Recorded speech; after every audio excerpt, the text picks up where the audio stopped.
औज़ुबिल्लाहिमिनश्शैतानिर्रजीम बिस्मिल्लाहिर्रहमानिर्रहीम रब्बि इश्रह ली सदरी व यस्सिर ली अमरी वहलुल उक़दतम मिन लिसानी यफ़क़हू क़ौली। अस्सलामु अलैकुम व रहमतुल्लाहि व बरकातुहू। Welcome back to my channel. उम्मीद है कि आप सब खैरियत से होंगे और अल्लाह तबारक व तआला के फ़ज़ल व करम से शाद और आबाद होंगे। आगे बढ़ने से पहले मैं ये आपसे रिक्वेस्ट करूँगा मेरी इस वीडियो को एंड तक देखें। बहुत अहम मौजू है हज़रत उमर फ़ारूक रज़ी अल्लाह तआला के फ़ज़ाइल व मनाक़िब, क्योंकि आज हज़रत उमर फ़ारूक रज़ी अल्लाह तआला अन्हु का यौम शहादत है। और फिर ये है कि मैं आप सबका शुक्रिया भी अदा करना चाहता हूँ कि आपके तावन से अल्हम्दुलिल्लाह मेरा चैनल मोनेटाइज़ हो गया और अल्लाह ने मेहरबानी की। इसमें यकीनन आपका तावन शामिल हाल है। और फिर ये है कि जो मेरे चैनल पे न्यू हैं वो चैनल को सब्सक्राइब करें, वीडियोस को लाइक और शेयर करें। कमेंट बॉक्स में कमेंट ज़रूर करके मुझे बताया करें कि आप क्या देखना चाहते हैं, क्या सुनना चाहते हैं। और बेल आइकन को ऑल नोटिफिकेशन के लिए प्रेस कर लिया करें, क्योंकि वो हमारी मोहब्बत को कायम रखने की एक अलामत है।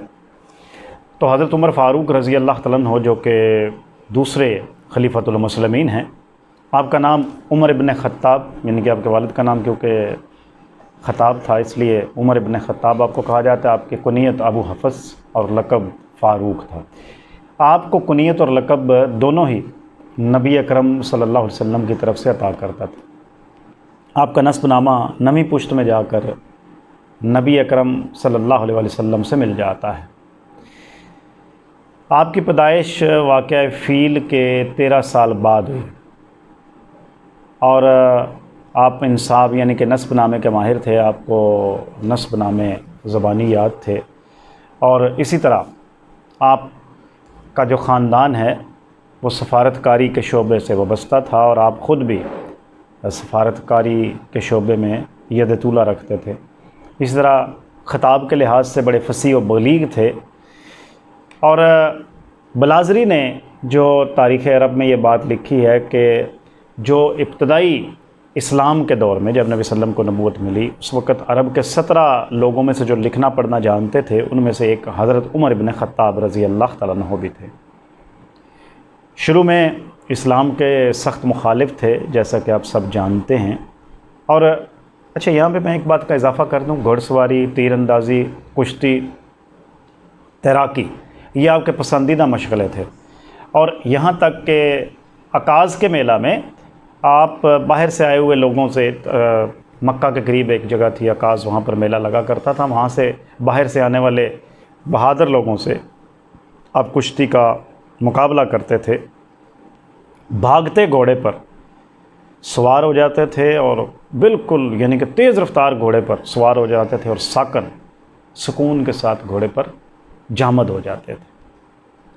और फिर ये है कि जैसे कि मैंने अर्ज़ किया कि शुरू में इस्लाम के मुखालिफ थे, लेकिन बाद में नबी अकरम सल्लल्लाहु अलैहि वसल्लम की दुआ के नतीजे में आपने हज़रत उमर के लिए दुआ की थी, अल्लाहुम्मा अइज़्ज़िल इस्लाम बउमर बिन ख़त्ताब रज़ी अल्लाह तआला अन्हु।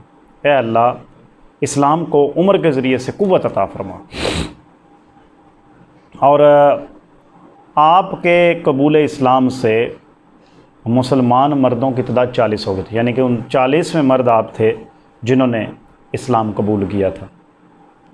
और जब आप इस्लाम लाए हज़रत अरकम के घर जाकर, मैं उस वाक़े को स्किप कर रहा हूँ, आपके इस्लाम लाने का वाक़या सारा आप सभी ने सुन भी रखा होगा। हज़रत अरकम के घर पहुँचे तो मुसलमानों ने एक ऐसा ज़ोरदार नारा बुलंद किया कि मक्का के पहाड़ और गली और कूचे गूंज उठे। और फिर मुसलमानों ने जाकर खुलेआम इबादत का सिलसिला शुरू कर दिया। आपकी बहादुरी की कोई शान शौकत नहीं थी और यानी कि कोई उसके जैसा नहीं था। और उसके बाद हिजरत सब ने छुप के की है, लेकिन हज़रत उमर की हिजरत का भी अजीब ही मामला है। जब हिजरत करने का इरादा किया, तलवार, बेनियाम तलवार हाथ में ली, तुरकश में तीर डाले, एक हाथ में कमान पकड़ी और मक्का बैतुल्ला में पहुँचे। वहाँ पर सरदारान कुरैश मौजूद थे। तो आपने उनसे कहा, जो शख्स ये चाहता है कि उसकी माँ उसको रोए, उसके बच्चे यतीम हों और उसकी बीवी बेवा हो, मैं हिजरत करने के लिए जा रहा हूँ, वो मक्का से बाहर आकर मेरा मुकाबला कर ले। लेकिन किसमें इतनी जुर्रत थी।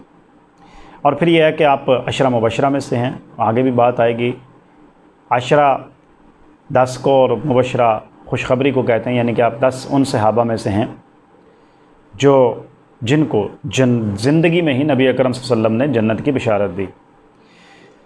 और जहाँ तक आपके फ़ज़ाइल और मनाकिब की बात है वो साथ साथ भी चलती रहेगी। आप 13 हिजरी 22 जमादुल सानी 13 हिजरी को खिलाफत पर मुतमक्कन हुए। आपके दौर में जो फतूहात हुई, दमश्क, मिस्र, उर्दन, शाम, मदाइन, हलब, अंताकिया, बैतुल मक़दस, इराक़ समेत 22,51,000 30 लाख मुरब्बा मील का रकबा आपके दौर में फ़तह हुआ।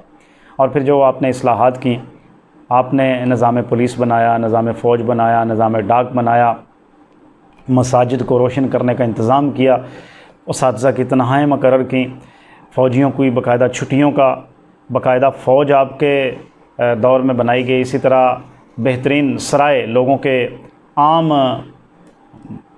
क़याम के लिए सराएँ बनाई गईं। फिर ये है कि ये पहले खलीफा हैं। वैसे तो हज़रत अबू बकर सिद्दीक़ बड़े नरम थे और लोगों ने उन्हें कहा था कि आप बड़े नरम हैं और हज़रत उमर बड़े सख्त हैं, आप इनको नामज़द कर रहे हैं। तो उन्होंने ये कहा था कि जब इस पर खिलाफत का बोझ पड़ेगा तो ख़ुद ही नरम हो जाएंगे, और वाक़अतन ऐसा भी हुआ। तो यही वजह थी कि लोग आप पर सरेआम तनकीद कर लिया करते थे। मसलन वो बड़ा मशहूर वाक़या है कि जब चादरें आई थीं माल गनीमत में, तो एक हज़रत उमर फ़ारूक रज़ी अल्लाह तआला के भी हिस्से में आई। तो ज़ाहिर बात है हज़रत उमर का कद बड़ा लंबा था, बाज़ रवायात में आता है कि 7 फुट से ज़्यादा कद था। तो चादर आपकी नहीं बन सकती थी, कुर्ता नहीं बन सकता था। तो लोगों ने कहा कि हम आपकी बात उस वक़्त तक नहीं सुनेंगे जब आप इस बात की वजाहत ना करें कि ये कुर्ता कहाँ से आया। तो आपने कहा कि इसकी वजाहत मेरा बेटा अब्दुल्ला इब्न उमर करेगा। तो अब्दुल्ला ने बताया कि मैंने अपने हिस्से की चादर भी अपने वालिद मोहतरम को दे दी। और इस तरह वो ख़ातून जो कि जब आपने हद मुकर्रर करना चाहिए महर की, तो उसने कहा कि आप वो काम कैसे कर सकते हैं जो अल्लाह ने ख़ुद नहीं किया, अल्लाह और अल्लाह के नबी ने। इस तरह वो बूढ़ा जिसके तलवार के लिए न्याम भी नहीं थी, अपनी तलवार पर टाकियाँ और कपड़े लपेट रखे थे, जब हज़रत उमर ने कुछ कहा भाई इस तलवार से तो मैं सीधा कर दूँ। और ये मिसाल है हुक्मरानों के लिए कि हज़रत उमर जैसे हुक्मरान, और फिर अदालत में भी पेश हुए ख़ुद कई बार, काजी शरी की अदालत में, और इसी तरह हज़रत ज़ैद बिन साबित की अदालत में। जमा और तदवीन कुरान के लिए हज़रत उमर फ़ारूक ने हज़रत अबू बकर रज़ी अल्लाह तआला को उभारा और फिर जमा और तदवीन कुरान हुआ। आप वो पहले शख्स हैं जिन्होंने मस्जिदुल हराम और मस्जिद नबवी की में तोसी की। नया शहर कूफ़ा आपने आबाद किया। मुअर्रिखीन के मुताबिक आपके दौर में 3600 इलाके फ़तह हुए, 900 जामिया मसाजिद बनाई गई और 4000 आम मसाजिद बनाई गई। और नबी सल्लम ने, जैसे कि आप को मैंने पहले भी अर्ज़ किया कि आप सल्लम ने फरमाया था, अबू बकर, उमर, उस्मान, अली, तलहा, ज़ुबैर, अबैद, अब्दुर्रहमान बिन औफ़, साद, सईद बिन ज़ैद, अबू उबैदा, सब जन्नती हैं। यानी कि ये वो 10 लोग हैं जिनको जन्नत की बिशारत दी गई। और फिर यह है कि नबी अकरम सल्लल्लाहु अलैहि वसल्लम ने आपकी फ़जीलत बयान करते हुए फरमाया, हर नबी के 2 वज़ीर अहले आसमान और 2 अहले ज़मीन से होते हैं। जिब्राइल और मिकाईल मेरे 2 वज़ीर आसमानी हैं, जबकि अबू बकर और उमर मेरे 2 ज़मीनी वज़ीर हैं। और फिर आप सल्लम ने फरमाया कि उमर, शैतान आपको देखते ही रास्ता बदल लेता है। और फिर एक और मौका पर फरमाया कि अहले जन्नत का चिराग उमर इब्न ख़त्ताब हैं। और नबी सल्लल्लाहु अलैहि वसल्लम कहते हैं कि मैं जब मिराज पर गया तो मैंने एक बहुत बड़ा महल देखा। तो मैंने जब पूछा तो मुझे बताया गया कि ये उमर इब्न ख़त्ताब का महल है। और फिर एक मौका पर आप सल्लम ने फरमाया कि अगर मेरे बाद कोई नबी होता तो वो उमर होता। और आप ये देखें कि ये भी हज़रत उमर फ़ारूक रज़ी अल्लाह तआला की फ़जीलत की एक बात है कि कुरान पाक की बहुत सारी आयात हैं जो हज़रत उमर फ़ारूक रज़ी अल्लाह तआला की ज़बान से निकली हुई बात पर नाज़िल हुई। मसलन बदर के कैदियों के हवाले से, पर्दे के हवाले से, शराब के हवाले से, और भी बहुत सारी आयात हैं। कुछ उलमा इकराम ने तो इनकी तादाद 21 बताई है और कुछ ने 7 बताई है।